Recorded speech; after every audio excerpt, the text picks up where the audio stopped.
शांति 17 जून 2024 की साकार मुरली है।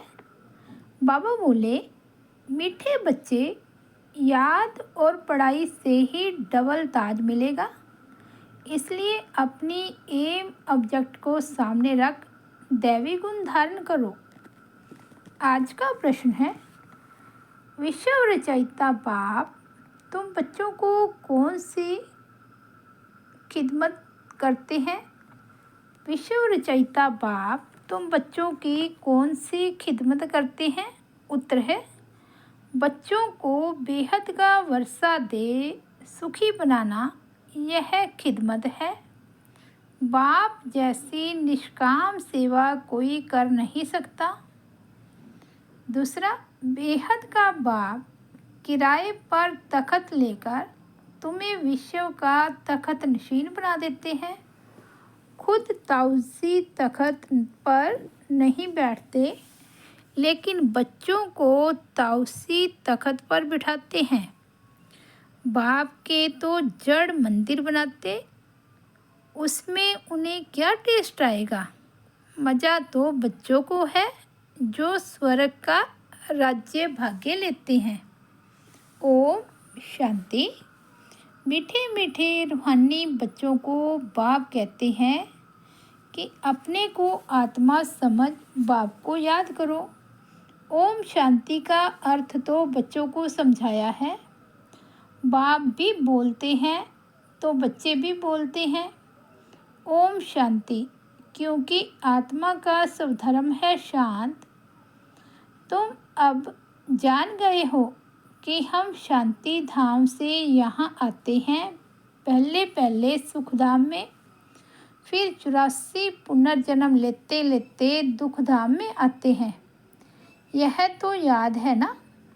बच्चे 84 जन्म लेते, जीव आत्मा बनते हैं। बाप जीव आत्मा नहीं बनते हैं। कहते हैं मैं टेम्परेरी इनका आधार लेता हूँ, नहीं तो पढ़ाएंगे कैसे? बच्चों को घड़ी घड़ी कैसे कहेंगे कि मन मना भाव अपनी राजाई को याद करो? इसको कहा जाता है सेकंड में विश्व की राजाई। बेहद का बाप है ना, तो ज़रूर बेहद की खुशी, बेहद का वर्षा ही देंगे। बाप बहुत सहज रास्ता बताते हैं। कहते हैं अब इस दुखधाम को बुद्धि से निकाल दो। जो नई दुनिया स्वर्ग स्थापन कर रहे हैं, उनका मालिक बनने के लिए मुझे याद करो तो तुम्हारे पाप कट जाएं। तुम फिर से सतो प्रधान बन जाएंगे। इसको कहा जाता है सहज याद। जैसे बच्चे लौकिक बाप को कितना सहज याद करते हैं, वैसे तुम बच्चों को बेहद के बाप को याद करना है। बाप ही दुख से निकाल सुख धाम में ले जाते हैं। वहाँ दुख का नाम निशान नहीं। बहुत सहज बात कहते हैं, अपने शांति धाम को याद करो। जो बाप का घर वह तुम्हारा घर है, और नई दुनिया को याद करो, वह तुम्हारी राजधानी है। बाप तुम बच्चों की कितनी निष्काम सेवा करते हैं। तुम बच्चों को सुखी कर फिर वानप्रस्थ परम धाम में बैठ जाते हैं। तुम भी परम धाम के वासी हो। उसको निर्वाण धाम, वानप्रस्थ भी कहा जाता है। बाप आते हैं बच्चों की खिदमत करने, अर्थात वर्षा देने। यह खुद भी बाप से वर्षा लेते हैं। शिव बाबा तो है ऊंच से ऊंच भगवान, शिव के मंदिर भी हैं। उनका कोई बाप व टीचर नहीं है। सारे सृष्टि के आदि मध्य अंत का ज्ञान उनके पास है। कहाँ से आया? क्या कोई वेद शास्त्र आदि पढ़े? नहीं, बाप तो है ज्ञान का सागर, सुख शांति का सागर। बाप की महिमा और दैवी गुण गुणों वाले मनुष्यों की महिमा में फर्क है। तुम दैवी गुण धारण कर यह देवता बनते हो। पहले आसुरी गुण थे। असुर से देवता बनाना यह तो बाप का ही काम है। एम ऑब्जेक्ट भी तुम्हारे सामने है। जरूर ऐसे श्रेष्ठ कर्म किए होंगे। कर्म अकर्म विकर्म की गति अथवा हर बात समझाने में 1 सेकंड लगता है। बाप कहते हैं मीठे मीठे बच्चों को पार्ट बजाना ही है। यह पार्ट तुमको अनादि अविनाशी मिला हुआ है। तुम कितना बारी सुख दुख के खेल में आए हो। कितना बार तुम विश्व के मालिक बने हो। बाप कितना ऊंच बनाते हैं। परमात्मा जो सुप्रीम सोल है वह भी इतना छोटा है। वह बाप ज्ञान का सागर है तो आत्माओं को भी आप समान बनाते हैं। तुम प्रेम के सागर सुख के सागर बनते हो। देवताओं का आपस में कितना प्रेम है, कभी झगड़ा नहीं होता। तो बाप आकर तुम्हें आप समान बनाते हैं और कोई ऐसा बना ना सके। खेल स्थूल वतन में होता है।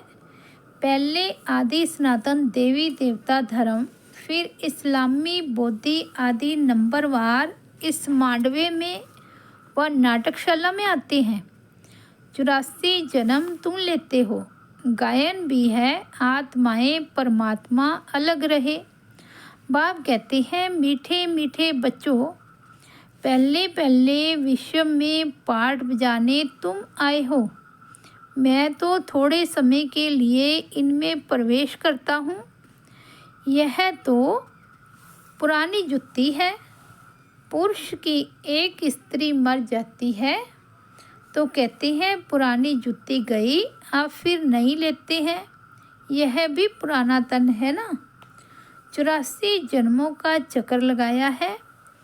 तत्त्वम तो मैं आकर इस रथ का आधार लेता हूँ। पावन दुनिया में तो कोई मैं आता ही नहीं हूँ।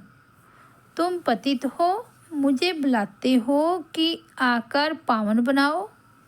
आखिर तुम्हारी याद फलीभूत होगी ना। जब पुरानी दुनिया खत्म होने का समय होता है तब मैं आता हूँ। ब्रह्मा द्वारा स्थापना, ब्रह्मा द्वारा अर्थात ब्राह्मणों द्वारा। पहले चोटी ब्राह्मण फिर क्षत्रिय, तो बजौली खेलते हो। अब देह अभिमान छोड़ देही अभिमानी बनना है। तुम 84 जन्म लेते हो। मैं तो एक ही बार सिर्फ इस तन का लोन लेता हूँ, किराए पर लेता हूँ। हम इस मकान के मालिक नहीं हैं। इनको तो फिर भी हम छोड़ देंगे। किराया तो देना पड़ता है ना। बाप भी कहते हैं मैं मकान का किराया देता हूँ। बेहद का बाप है, कुछ तो किराया देते होंगे ना। यह तखत लेते हैं तुमको समझाने लिए। ऐसा समझाते हैं जो तुम भी विश्व के तखत नशीन बन जाते हो। खुद कहते हैं मैं नहीं बनता हूँ। तखत नशीन अर्थात ताउसी तखत पर बिठाते हैं। शिव बाबा की याद में ही सोमनाथ का मंदिर बनाया है। बाप कहते हैं इससे मुझे क्या टेस्ट आएगी। जड़ पुतला रख देते हैं। मज़ा तो तुम बच्चों को स्वर्ग में है। मैं तो स्वर्ग में आता ही नहीं हूँ। फिर भक्ति मार्ग जब शुरू होता है तो यह मंदिर आदि बनाने में कितना खर्चा किया, फिर भी चोर लूट ले गए। रावण के राज्य में तुम्हारा धन दौलत आदि सब खलास हो जाता है। अभी वह ताउसी तखत का है। बाप कहते हैं जो हमारा मंदिर बनाया हुआ था वह मोहम्मद गजनवी आकर लूट ले गया।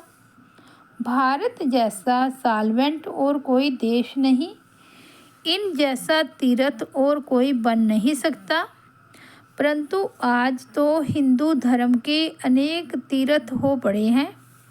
वास्तव में बाप जो सर्व की सद्गति करते हैं, तीर्थ तो उनका होना चाहिए। यह भी ड्रामा बना हुआ है, समझने में बहुत सहज है, परंतु नंबरवार ही समझते हैं, क्योंकि राजधानी स्थापन हो रही है। स्वर्ग के मालिक यह लक्ष्मी नारायण है। यह है उत्तम से उत्तम पुरुष, जिनको फिर देवता कहा जाता है।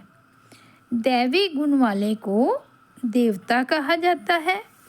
यह ऊंच देवता धर्म वाले प्रवृत्ति मार्ग में थे। उस समय तुम्हारा ही प्रवृत्ति मार्ग रहता है। बाप ने तुमको डबल ताजधारी बनाया। रावण ने फिर दोनों ही ताज उतार दिए। अब तो नो ताज, न पवित्रता का ताज, न धन का ताज, दोनों रावण ने उतार दिए हैं। फिर बाप आकर तुमको दोनों ताज देते हैं। इस याद और पढ़ाई से इसलिए गाते हैं, ओ गॉड फादर, हमारा गाइड बनो, लिबरेट भी करो। तब तुम्हारा नाम भी पंडा रखा हुआ है। पांडव, कौरव, यादव क्या करत भय?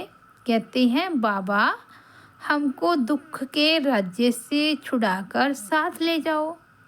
बाप ही सचखंड की स्थापना करते हैं, जिसको स्वर्ग कहा जाता है। फिर रावण झूठ खंड बनाते हैं। वे कहते हैं श्री कृष्ण भगवानोवाज। बाप कहते हैं शिव भगवानोवाज। भारतवासियों ने नाम बदल लिया तो सारी दुनिया ने बदल लिया। श्री कृष्ण तो देहधारी है, विदेही तो एक शिव बाबा है। अभी बाप द्वारा तुम बच्चों को माइट मिलती है।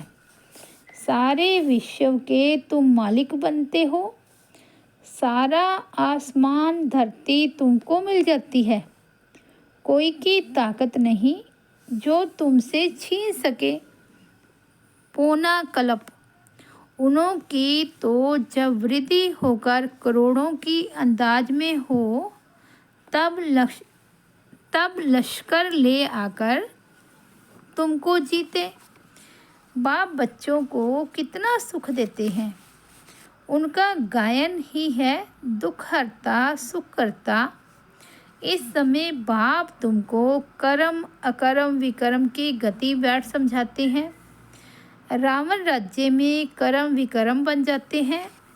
सतयुग में कर्म अकर्म हो जाते हैं। अभी तुमको एक सतगुरु मिला है, जिसको पतियों का पति कहते हैं, क्योंकि वह पति लोग भी सब उसको याद करते हैं। तो बाप समझाते हैं ये कितना वंडरफुल ड्रामा है। इतनी छोटी सी आत्मा में अविनाशी पाठ भरा हुआ है, जो कभी मिटने वाला नहीं है। इनको अनादि अविनाशी ड्रामा कहा जाता है। God is one.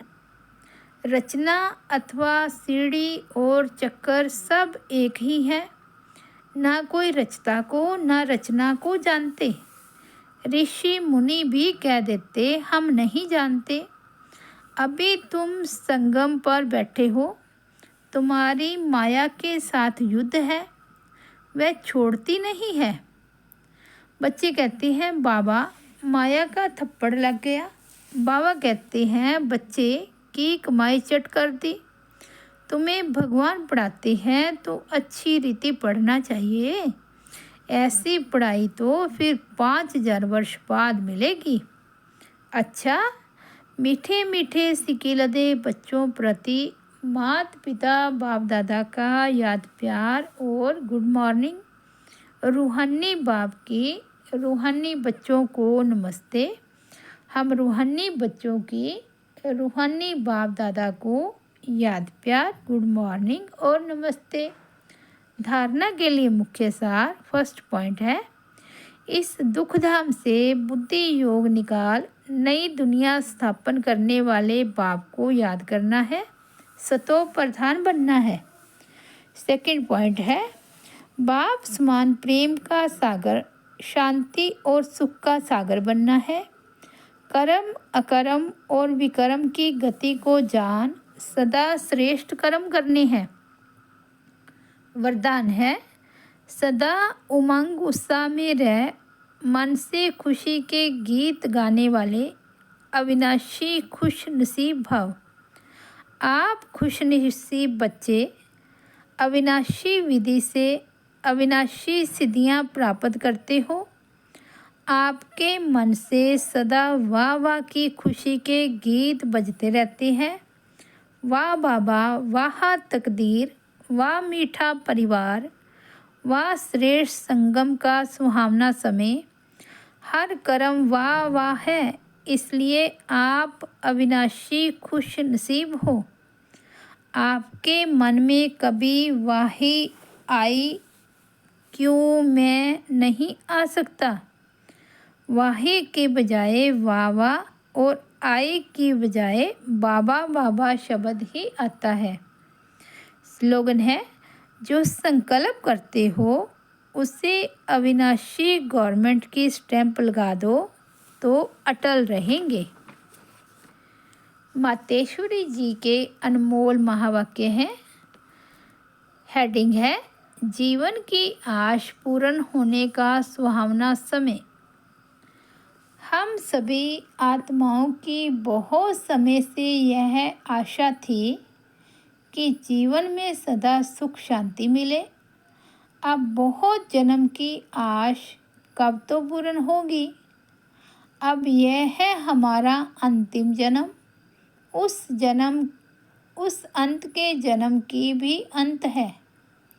ऐसा कोई नहीं समझे मैं तो अभी छोटा हूँ।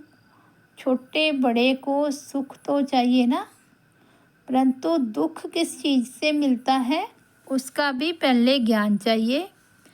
अब तुमको नॉलेज मिली है कि इन 5 विकारों में फंसने कारण यह जो कर्म बंधन बना हुआ है उनको परमात्मा की याद अग्नि से भस्म करना है।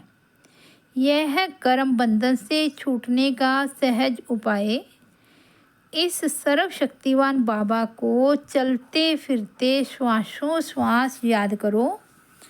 अब यह उपाय बताने की सहायता खुद परमात्मा आकर करता है, परंतु इसमें पुरुषार्थ तो हर एक आत्मा को करना है।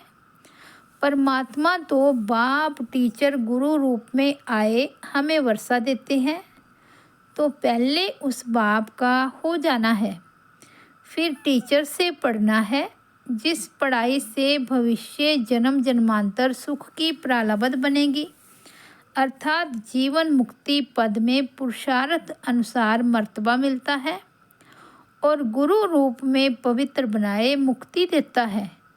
तो इस राज को समझ ऐसा पुरुषार्थ करना है। यही टाइम है पुराना खाता ख़त्म कर नई दुनिया बनाने का। इसी समय जितना पुरुषार्थ कर अपनी आत्मा को पवित्र बनाएंगे उतना ही शुद्ध रिकॉर्ड भरेंगे, फिर सारा कल्प चलेगा। तो सारे कल्प का मदार इस समय की कमाई पर है।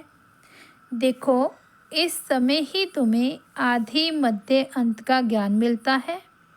हमको सो देवता बनना है और अपनी चढ़ती कला है, फिर वहाँ जाके प्रालब्ध भोगेंगे। वहाँ देवताओं को बाद का पता नहीं पड़ता कि हम गिरेंगे। अगर यह पता होता कि सुख भोगना फिर गिरना है तो गिरने की चिंता में सुख भी भोग नहीं सकेंगे। तो यह ईश्वरीय कायदा रचा हुआ है कि मनुष्य सदा चढ़ने का पुरुषार्थ करता है, अर्थात सुख के लिए कमाई करता है, परंतु ड्रामा में आधा आधा पार्ट बना हुआ है। जिस राज को हम जानते हैं, परंतु जिस समय सुख की बारी है तो पुरुषार्थ कर सुख लेना है। यह है पुरुषार्थ की खूबी। एक्टर का काम है एक्ट करते समय संपूर्ण खूबी से पार्ट बजाना। जो देखने वाले हेयर हेयर वाह वाह करे। इसलिए हीरो हीरोइन का पार्ट देवताओं को मिला है, जिन्हों का यादगार चित्र गाया और पूजा जाता है। निर्विकारी प्रवृत्ति में रह कमल फूल अवस्था बनाना, यही देवताओं की खूबी है। इस खूबी को भूलने से ही भारत की ऐसी दुर्दशा हुई है। अब फिर से ऐसी जीवन बनाने वाला खुद परमात्मा आया हुआ है। अब उनका हाथ पकड़ने से जीवन नैया पार होगी। अच्छा, ओम शांति। तो ये हमने मातेश्वरी जी के अनमोल महावाक्य सुने। तो आज की मुरली थी 17 जून 2024 की। बाबा के महावाक्य थे। हेडिंग है मीठे बच्चे, याद और पढ़ाई से ही डबल ताज मिलेगा। इसलिए अपनी एम ऑब्जेक्ट को सामने रख दैवी गुण धारण करो। ओम शांति।